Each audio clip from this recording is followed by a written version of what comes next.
You're listening to LVB Podcast Show with your friend, advocate, and host, Alvaro.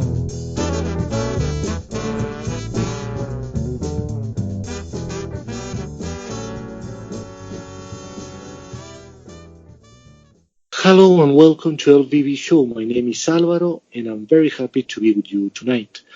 Before I introduce our guest, I want to say thank you so much to everyone listening from the United States, from Canada, from Australia. We have listeners in Africa, in Asia, in Europe, in Latin America, and everywhere else where they are listening to the show right now. Remember, if you want to be on the show, you can email me on lowvisionbureau@gmail.com. And tonight, we're going to start a series of shows about employment. As you know, the employment is a problem everywhere in the world for people who are visually impaired and blind. So we're going to talk about why unemployment is so high among us everywhere in the world. And the first guest we have on this series is Helena. She's originally from Mexico, but she has lived all her life in Canada.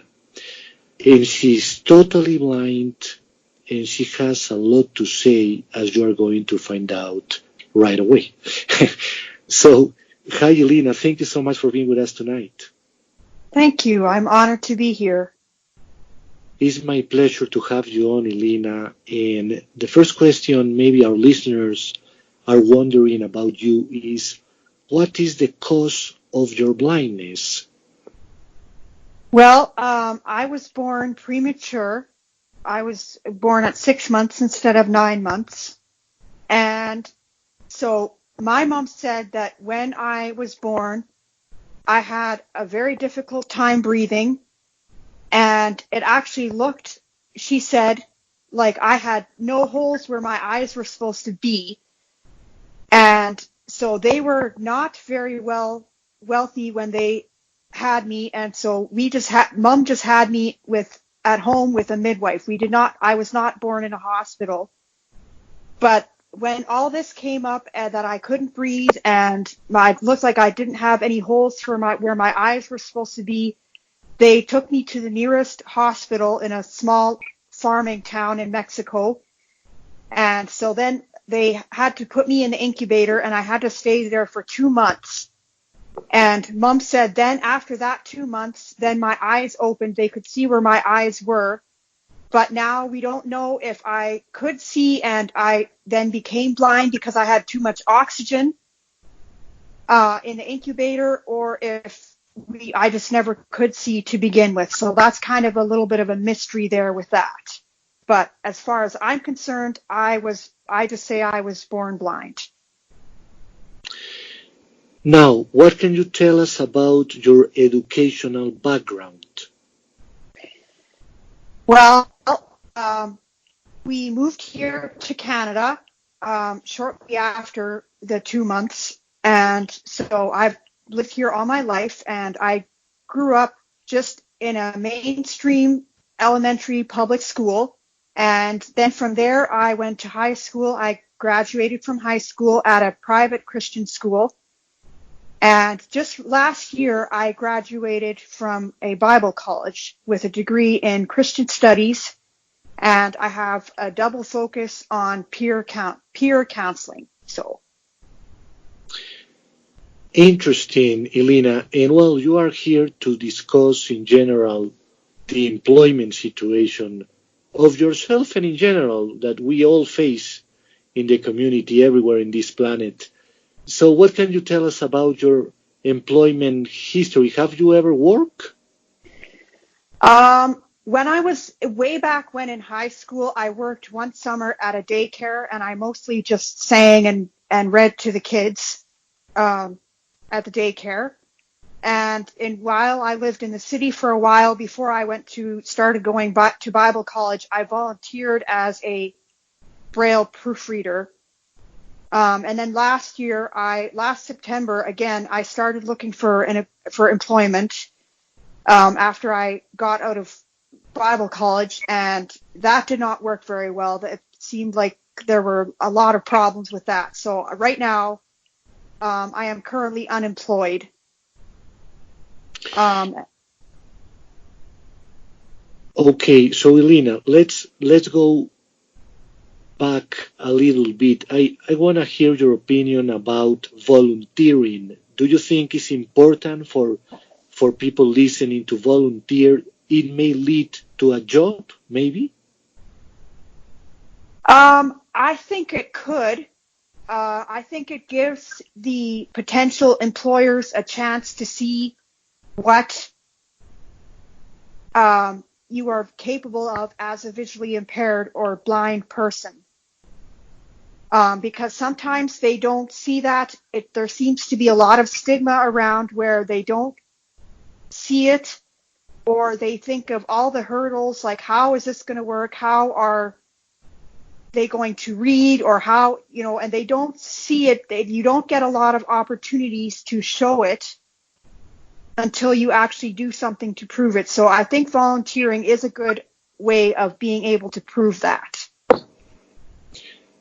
Now, Elena, probably our listeners are wondering, okay, she has looked for jobs.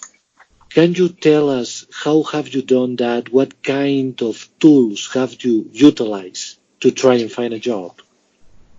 Well, I've done a lot of online searches, and so the thing is, I have not received a lot of support from my agencies that are supposed to be helping with this. And so I have utilized a service called IRA, and I'm not sure if it is yet available in all countries.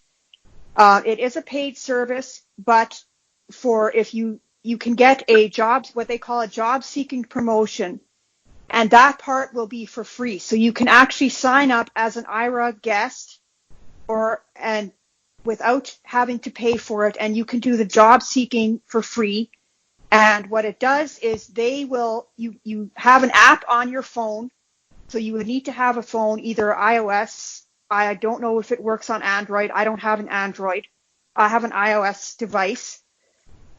So you have an app on your phone that you call them, and they will be able to use your phone as a camera so that they can see what is around you. So they are very helpful agents. They are trained how to help, and specially trained in how to help you figure out what you need to do, or like with job seeking, they will help you do resumes. They will do online searches for you if you don't know how to do it yourself, because sometimes it is confusing. They will help you fill out applications. They can help you to see what's on your computer screen if something isn't accessible with whatever screen reader you have. So they are a very, very helpful tool in helping you find employment, because a lot of it is online and a lot of it is unfortunately not accessible. Wow, that is interesting, Elena.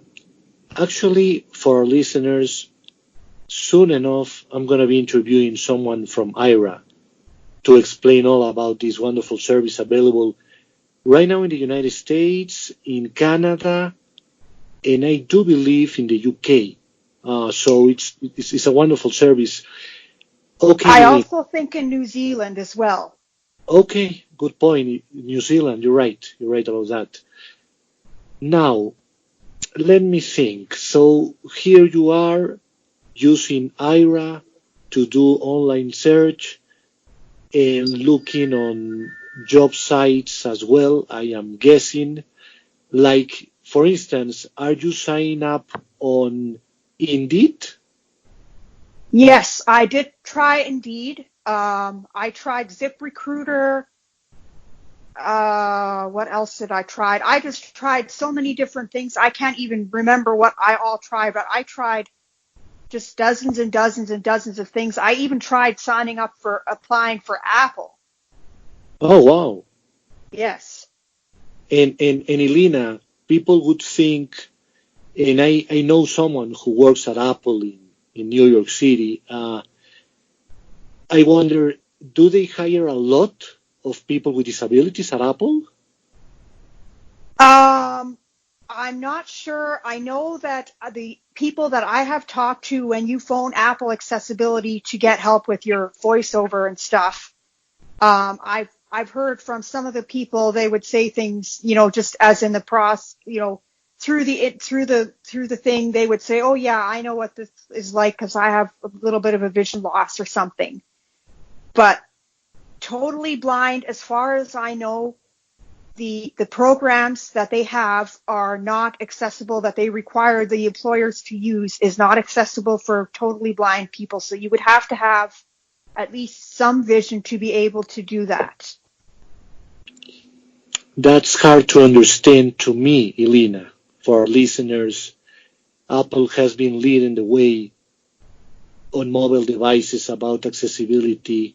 It really is not easy for me to comprehend why their programs would not be accessible for totally blind people. I don't understand that, to be honest with you, and I'm sure you don't either.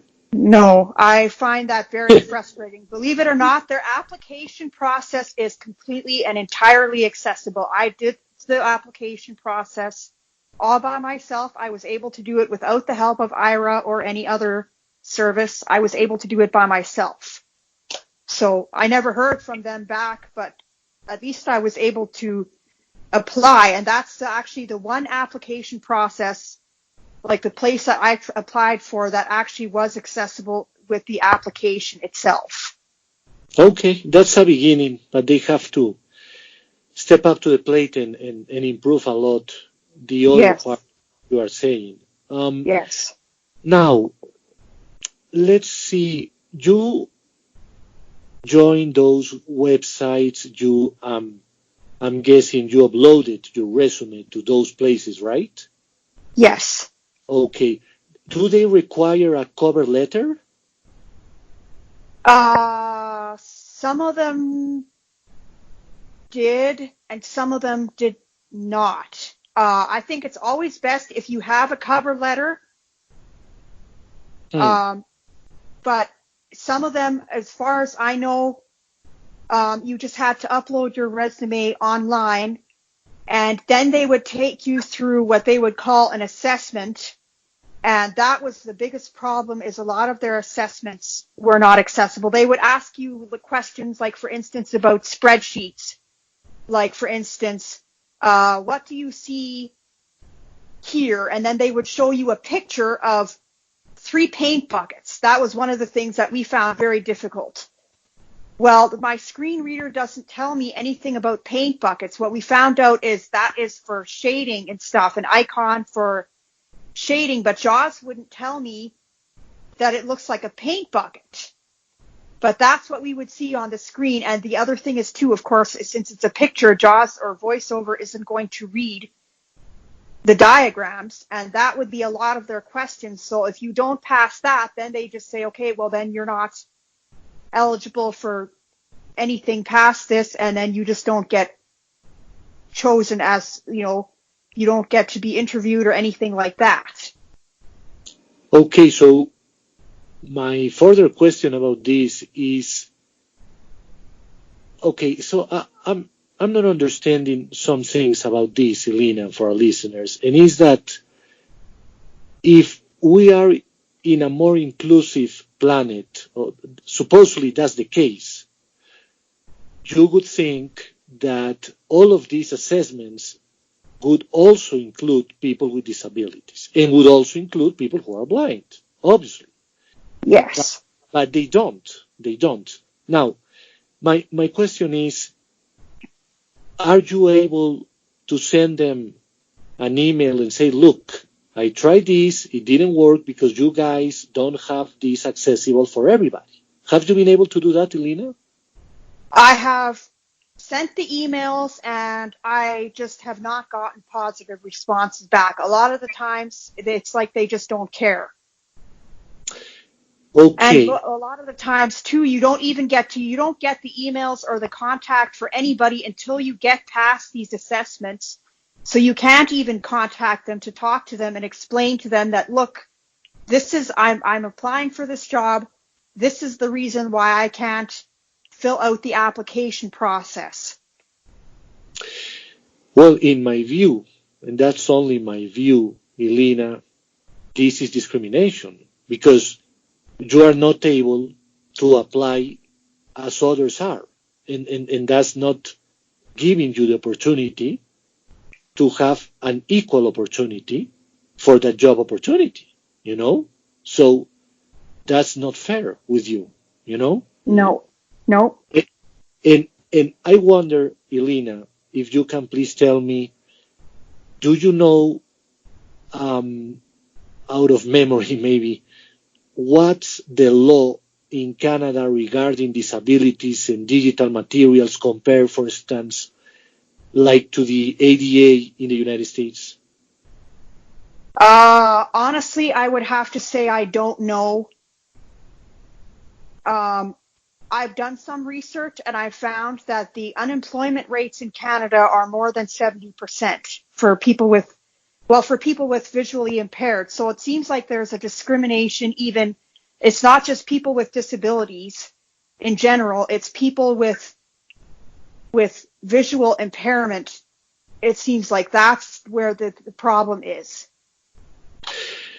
Now, Elena, without wanting to go into controversy with agencies that quote unquote serve the blind, can you tell us, I'm not saying the names, and it's not my job to do that necessarily, but I do want to know and try to understand what have those agencies that say they are helping you done wrong and what they have to improve.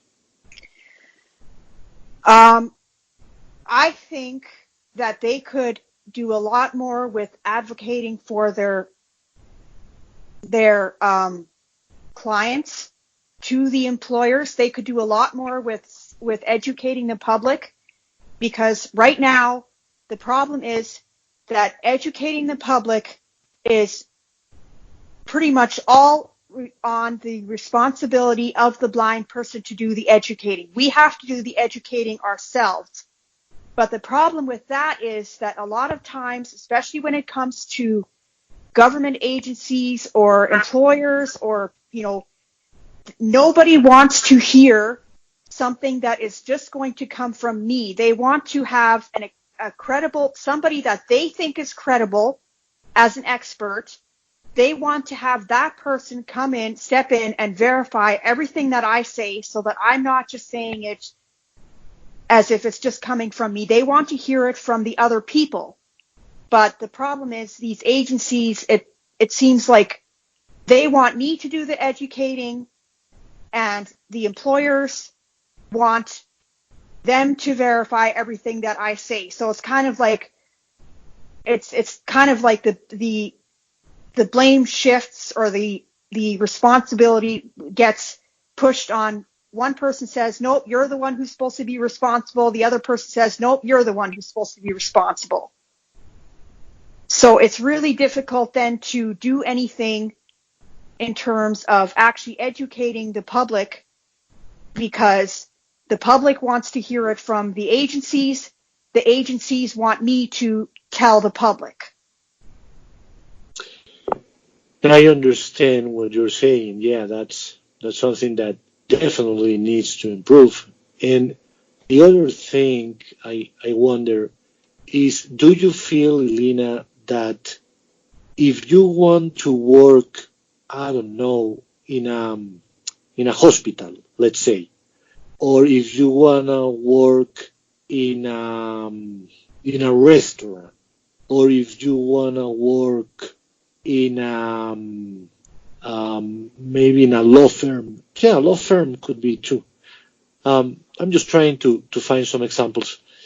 Do you feel that people in the agencies do understand that you would be capable of doing such work, or do they think because she's blind, we are not even thinking of referring her to those kinds of jobs that may not be best suited for her to do?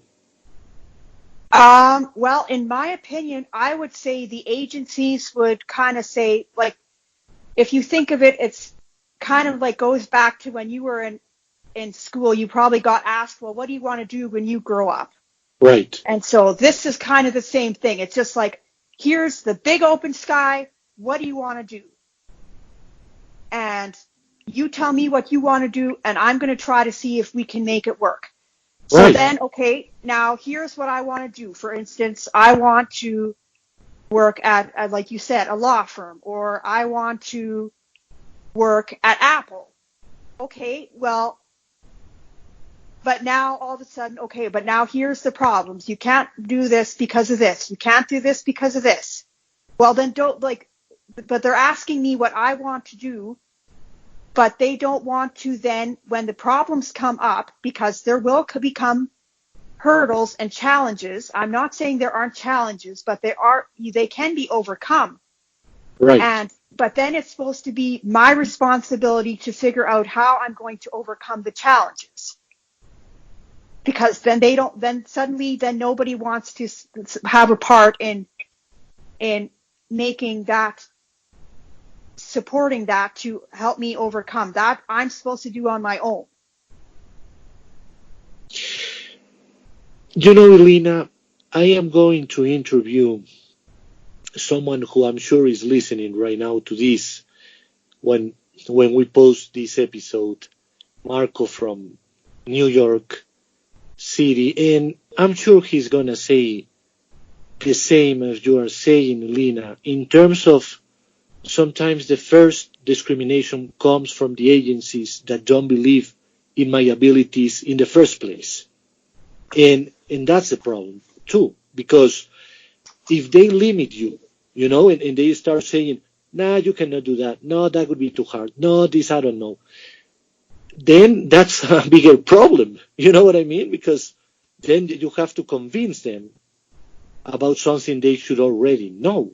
And is that people who are visually impaired or blind are very capable of doing most anything at all. That's reality, But sometimes they are not trained and they don't know. They are ignorant about it, Helena. That's my belief. Well, sometimes it seems almost like the agencies are almost as ignorant as the rest of the public. And yes, like they do have people who are visually impaired working at their agencies, but the problem is there are so many different levels of visual impairment. For me to say I'm visually impaired, I've often had people, for instance, say, well, can you see this light? Can you see the red door? Can you see this over there? Well, finally, I just stopped saying I'm visually impaired. I just say, you know what? I'm blind. And they say, no, but that's not politically correct. You can't say you're blind. It's like, well, but it's the truth. I am blind. So, sometimes it seems like it's all about political correctness. And a lot of the times the agencies, they don't have to live with your blindness. Their paychecks are going to come whether I get a job or not. Absolutely. Yeah. So they're going to go back to their nice homes, to their nice families or whatever they have. And if I don't have a job in 15, 20 years, well, it doesn't affect them. Mm-hmm. That's true. That's true. And talking about this, in your opinion, Helena, what are some of the biggest obstacles we are facing to find employment? Well, I would say one of the biggest obstacles, at least that I have found, is lack of support from the agencies, and also the lack of accessibility of the application process. It's kind of like, as I said before, it's supposed to be my responsibility to educate the public, and in this case, the employers. But the employers want to hear from somebody that they think is a credible expert. They want to hear it from my agencies, and the agencies really they want me to do the more work, I believe, than I should be doing. And they kind of tell you, okay, well, you need to be strong. You need to self-advocate. But in reality, everybody wants people to advocate for you. They don't want you to self-advocate. They want people to advocate for you and basically verify, that this person is going to be doing it, because they don't want to take the risk that it might not work. So they want somebody to verify them and assure them that if they hire me, it's going to be worth the risk. But the agencies want me to be the one educating them and telling them, that this is what I'm capable of. But then when it actually comes down to it, the employers want to hear it. So it's kind of, you have this gap between the employers wanting to hear it from the agencies not wanting to tell them because they want me to tell them myself. So you kind of get stuck between a hard spot and a rock and a hard spot. Now, another question comes to mind, Helena. I would like to explore with you this kind of example. Let's say someone didn't graduate from college and they have certain ability like everybody else, but they cannot find a job because they don't have a college degree, and plus they are blind. So my question would be, what is lacking right now in our society to understand that everybody is different? We have different abilities, different situations, different backgrounds, and we come from different places, but we all have something to give to society. Who needs to understand this? Maybe agencies first needs to understand that, maybe not be so afraid of what can happen if they take the phone and they phone, I don't know, maybe McDonald's, and they're going to ask, hey, we have someone who didn't graduate from college, but he has great knowledge in German, let's say, and he also has great knowledge in computers, and so on and so forth. So what is your opinion about this, Helena? Well, I think the problem is that there is a lot of stigma going around. It goes back to, I believe it goes back to way back, probably in the Bible times, and however far beyond that, is the idea that, oh, they're blind, they can't do anything. How are they going to do this? How are they going to walk? How are they going to read? How are they going to write? How are they going to, just all this long list of stuff. Like, I don't know how I would do it if I was blind, so therefore I assume that they can't do it. And it's just this lack of education and ignorance that is in the sighted world. And I'm not saying, I can't generalize. I know plenty of sighted people, and I have plenty of sighted friends who would say, you know what, all this, I totally understand where you're coming from. This is absolutely ridiculous. Of course you can read. Of course you can write. They would be totally back me up 100%.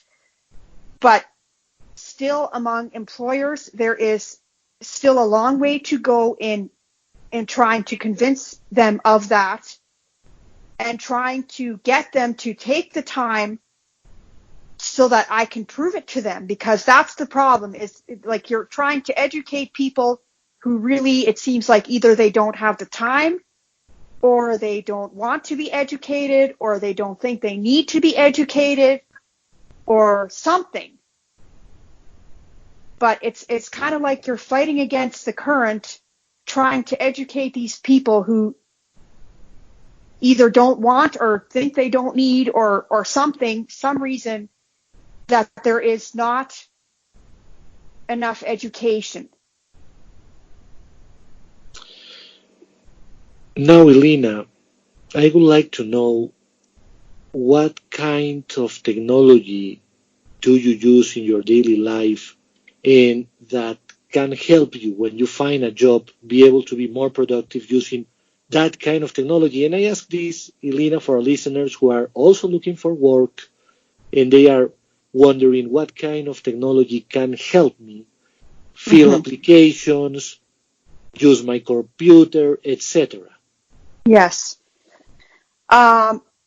Well, I would say it depends on, like, I have a Windows computer and a Mac, and my Windows computer is currently not working, so I can't use the Windows computer at the moment, but it kind of depends what kind of a computer you would want. I have both computers. I've tried both computers. I would say that in many ways, the Mac, well, it's a lot different from Windows, so it's a bit of a learning curve. But in some ways, it's kind of better, because with Windows, you would need to buy your JAWS program. You would need to, and so that costs quite a bit of money. So it's kind of, I would say, depending on what kind of a Mac you would get, but you would come close to the same price either buying a Mac and not buying JAWS, or buying Windows but then you would have to buy JAWS both. So that would be, I think, up to each person's perspective. Try all the different technologies out and figure out what you think you would be good at, and what you think that you would like to use in regards to what kind of a computer you would get. And the other thing is, I would say, what would be a really good idea, you would need to have some sort of Braille skills.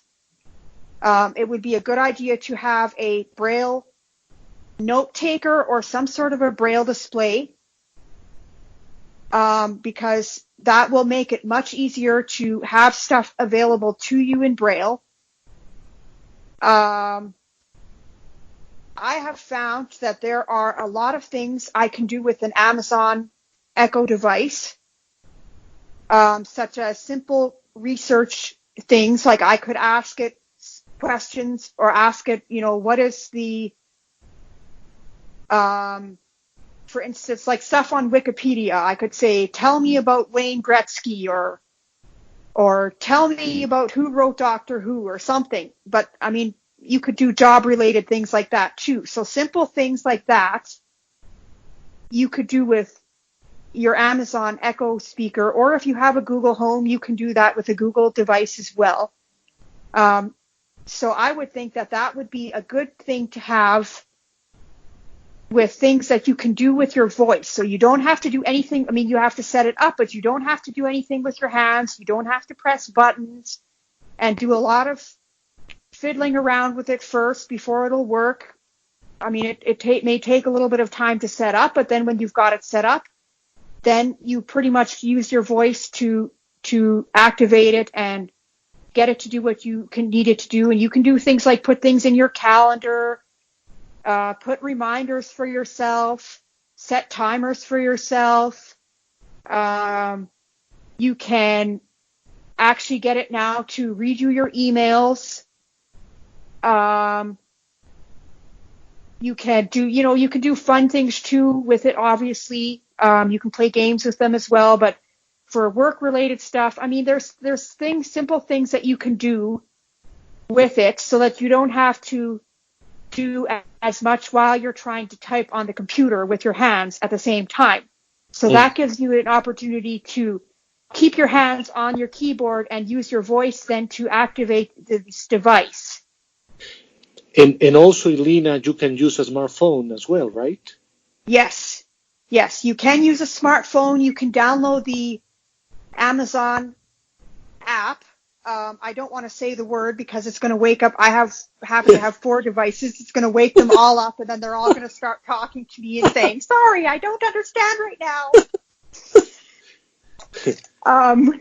But yeah, you can download the Amazon Alexa app, which I'm spelling so that I don't say that word and wake up my device. And you can then, after you set it up, there is an Ask Alexa button at the bottom, and you can press that. You could double tap on there, and it will make a beep sound, and then you can say, ask it whatever you want to say, and then it will beep, and then she will tell you she will respond to your question. So, Helena, in other words, you can have, for instance, on your iPhone, this lady that you just said, and also Google Assistant and other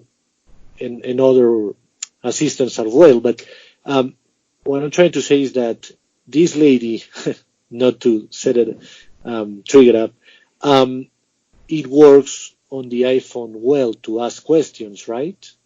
Yes, and Okay. I have found that you can also do things like you can get it to read you your Kindle books or your Audible books as well Really? from the phone. Huh. Really interesting for our listeners. So, Helena, what kind of job are you looking for if we have any employer listening right now? What are you looking for? Well, I would say right now, currently, I'm not looking for a job because I've kind of become discouraged with all the hoops and everything that I needed to go through and just with the lack of support and accessibility. Right. But if I was looking for a job, I would love to be able to help people with their tech. I've got a Mac, I've got an Apple Watch. I don't have an iPad, but I did. I have used an iPad. I have the Amazon Echo speakers. I have Windows computer, at least when I actually can get it to work. I have an Apple TV. I have had several Braille displays. The one I have right now that actually works is a Focus 14 Braille display. So I would love to work with something like that where I could do like a call center thing and people can call me and ask me about how to troubleshoot their computers or their smartphones or their devices, or like with some sort of accessibility thing where I can try to help people with VoiceOver or with their JAWS on Windows, or that kind of a thing where I can just help people with all the tech and everything that they need help with. Have you tried contacting Google? No, I have not. That is one thing that I have not tried yet. I would say what is interesting is Apple started all, but Google and Microsoft are improving a lot, I have to say, for our listeners. A lot, in many, many ways. Actually, Yes. for our listeners, Helena, I was reading an article an hour ago about how artificial intelligence is helping Microsoft in a project called Tokyo Recognize Faces for Blind People. With a powerful technology, there is, I think, it's like some kind of lenses, or I don't know what is exactly, but they are certainly doing a lot of research in artificial intelligence for the community. So those two may be options, but it surprises me that with Apple has not been so possible. I wonder what would happen if you send an email to accessibility@apple.com asking for a job. That is actually one thing that I have not tried. I've gone through their application process, and that's kind of where I stopped because then I got involved in other things. And then for a while last week, I did have a job, or last year, I mean, not last week. Last year, I had a job for a week, and that just did not work out. But I was, at the time, I still thought I hadn't had that happen yet, and I thought it was going to work, so I was kind of focusing on that.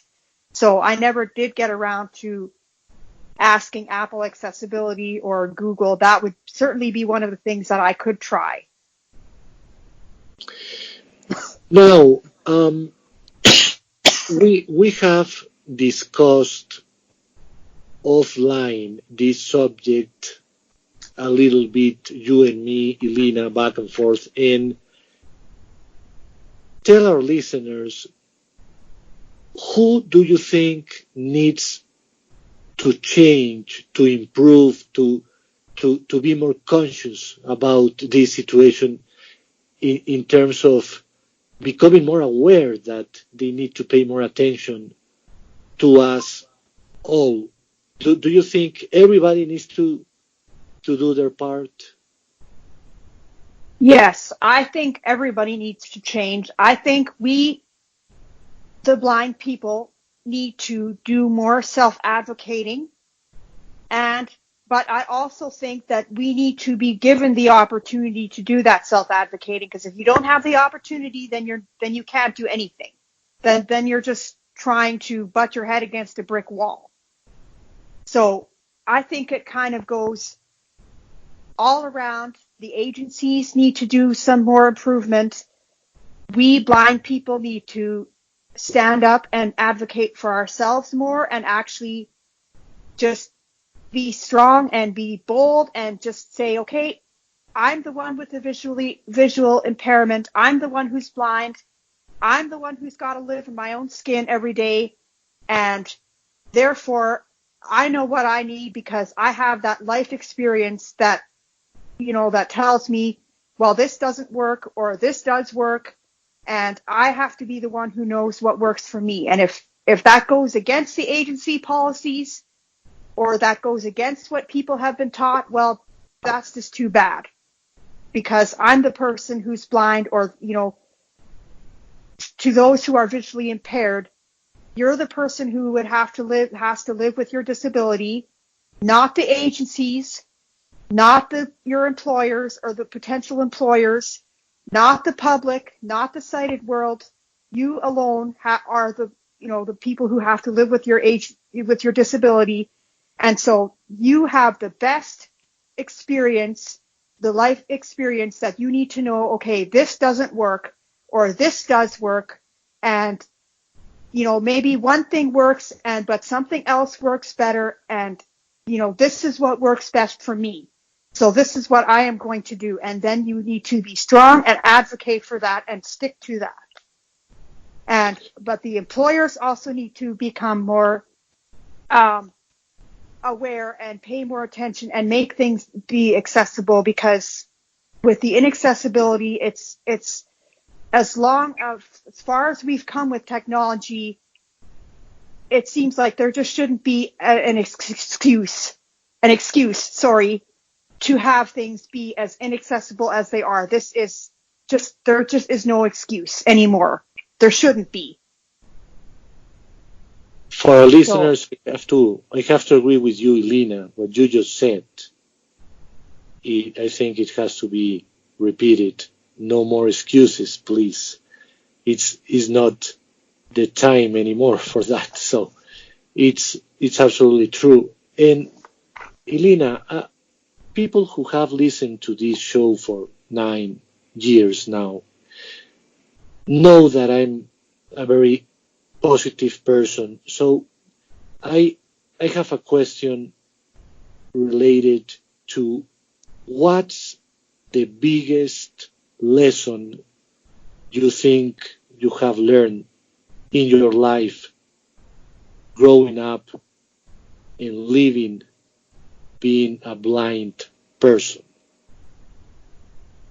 I think the biggest lesson that I have learned is that my blindness does not define me. I am a person who happens to be blind, but I am not, my blindness is a part of me, but I am not my disability.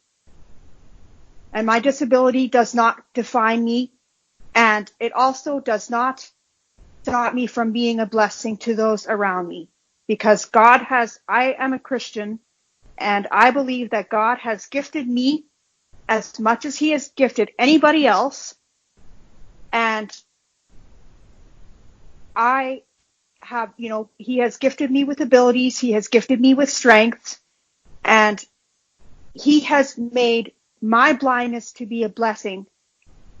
And, I used to always think, what am I going to do? I'm blind. I just don't know how to interact with the sighted world. I don't know how to interact socially with the world, and just like, how is my life going to work? And I was just extremely depressed about that. But I have learned that I can be strong, I can believe in myself, I can advocate for myself, I don't need to be ashamed of my disability, I don't need to be somehow as if I'm somehow less of a person because I have a disability. I can be just as happy and productive as any sighted person in this world, and I can be a blessing, and I can do just as much as anybody else can. It may be a different way, and I may need to have accommodations made. I may need to have things be made accessible for me to be able to do them. Of course, I can't drive a car, so, think there will be some sort of limitations. Transportation is a big problem for me. But still, those challenges do not make me less of a person because I cannot drive, or because I can't play hockey, or because I can't, whatever it is that I think I should be able to do that I can't do because I'm blind. Those things do not make me less of a person, or less of a blessing, or less able to contribute to society. Helena, there is a subject that has become very controversial in the last few years, and is the word disability. For instance, here in Colombia, in Latin America in general, they are trying to change the word to something like differently able, something like that. I want your opinion on what do you think should be done about the word, or is okay the word disability? I would say it seems to me like it's all about political correctness.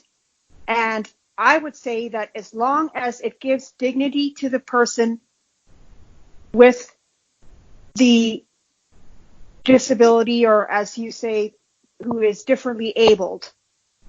And I think if whether it's a mental challenge, a mental disability, or a learning disability, or a whatever the problem is, maybe it's hearing loss or vision loss, whatever the problem is, I think that should be each person should be given as much dignity and respect. So I would vote for it as long as it's about equality. But at the same time, though, I would say if it's kind of as if the person becomes a hot potato and you're trying to avoid the person, or as if somehow my blindness should be avoided, because that's why I say I'm blind, because that's who I am, and I'm okay with it. I'm not ashamed of it. And so to me, to say visually impaired, it doesn't really make sense, because there's so many people who have different amounts of vision loss, and I just don't want people to be ashamed or to be afraid that I'm blind. I'm okay with my blindness, and I think other people can be too. So in that respect, I think the word disability is okay, because I do have limitations. I have no sight. That is a limitation, but it's not one that I'm ashamed of. So I would say if the word that gets chosen gives respect and dignity and makes there be more equality, then I would be all for it. But I also am concerned that this would become a politically correct way of trying to avoid, trying to make it so that everybody's the same, and then you avoid the difference, or you avoid the vision loss, or avoid, that kind of a thing, as if somehow this is something now that should be avoided somehow. I understand what you're saying. Now, our listeners may be thinking, okay, so where is Helena located, and would you be willing to relocate for a job? Right now, I live in a small town in Manitoba, and as far as relocating for a job, well, it would all depend on where I would relocate to and what the job would be, because that's kind of a hard question to answer. Because I would also like to stay close to my family, so it's kind of more for personal reasons that I would say, no, I don't want to relocate. And partly also because I want, if I move to a job to, like, say, for instance, if I would go live in Winnipeg and somebody else were to live in this town who also has a disability, then where will they find support? I need to be where I can educate the people so that they will be aware, and I feel that I would like to kind of pave the road ahead as much as I can, wherever I am. But if I guess partly I am a person of faith. If God would have me live in the city, and if he would have a job for me there, then maybe I would do it. But it seems to me also that living in the city does not guarantee me a job. So if there's more factors to finding employment than just living in the city or living in, it kind of feels like you've been told, or I've been told that, the city is the land of promise, flowing with milk and honey. And Right. then you get there and, there's no there. There's no milk and honey there. It's just the same as it is here. So, I don't know. I would have a difficult time moving to the city. I feel that I would need more assurances before I would just up and move to some unfamiliar place where I have no family and no friends, and, for a job that might be there and probably most likely won't be there. But that's just my opinion. That's my that's my life experience. Other people may have a completely different experience in life, and some people may just say, oh, this is great. I'm going to live in the city and I'm going to have a job and everything is just great. I love the city, and I'm a country girl. So, but that's just kind of my preferences. It's a very difficult question to answer for me with either a definite yes or a definite no or that kind of thing. There's a lot of factors that play into that. Okay, finally, Helena, how can people get in touch with you if they wish? They can contact me by Skype. They can also contact me on WhatsApp. And they can also email me. My Skype and my email are the same. So if you need that information, I can give that to you. And certainly they can WhatsApp me. Sure. Whatever you wanna say on the air, please, you can go ahead. Well, I don't want to give my email address out because of all the hacking and whatnot. So I would rather not give my information out. So if you know somebody that you think would like to contact me, then maybe let me know. Sure. No problem. Anyone who wants to contact Helena, you can contact me and I'll make sure it gets to her. Helena, it has been wonderful to have you on. I think our listeners have learned a lot about the subject of employment and everything related to that. And I think it has been a very powerful talk with you. Thank you so much for being with us tonight. You're welcome. It was my pleasure. And for our listeners, remember you can email me at lowvisionbureau@gmail.com, and you can follow me on Twitter at lowvisionbureau. So this is Alvaro from LVB Show saying good night.